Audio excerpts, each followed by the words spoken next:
Hello my lovelies. Okay, today I'm going to do that same keto waffle, but this time I used Lupin Flour, and I did not use the MCT oil this time. I used the avocado oil, and you know, the vanilla extract, baking powder, and cinnamon. I'm going to leave the recipe below. It's basically like my other waffle recipe I did prior to this, but this time I use Lupin Flour, and I'm going to see how these come out. Okay, and this would be the consistency, which is nice and thick. And I use 4 tablespoons, which is like a regular sized tablespoon, or you can use a measuring tablespoon like this, but I use this just to fill up my little waffle maker.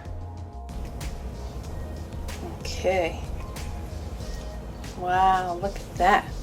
And that's just 4 tablespoons.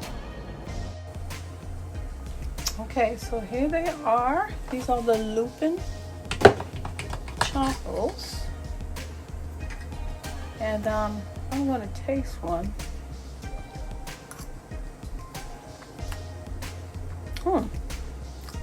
Nice texture.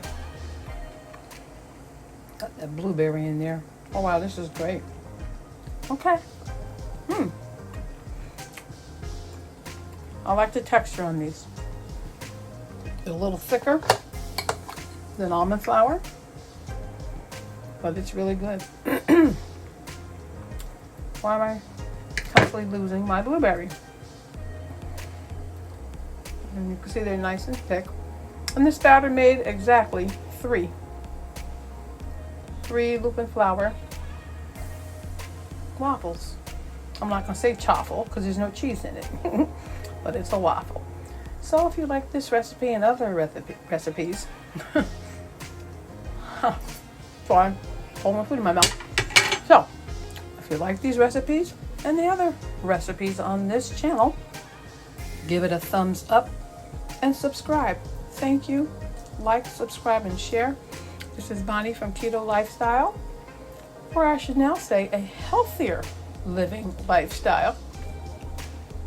Plus 50, 60, now I'm 60. Woohoo. Plus. Enjoy.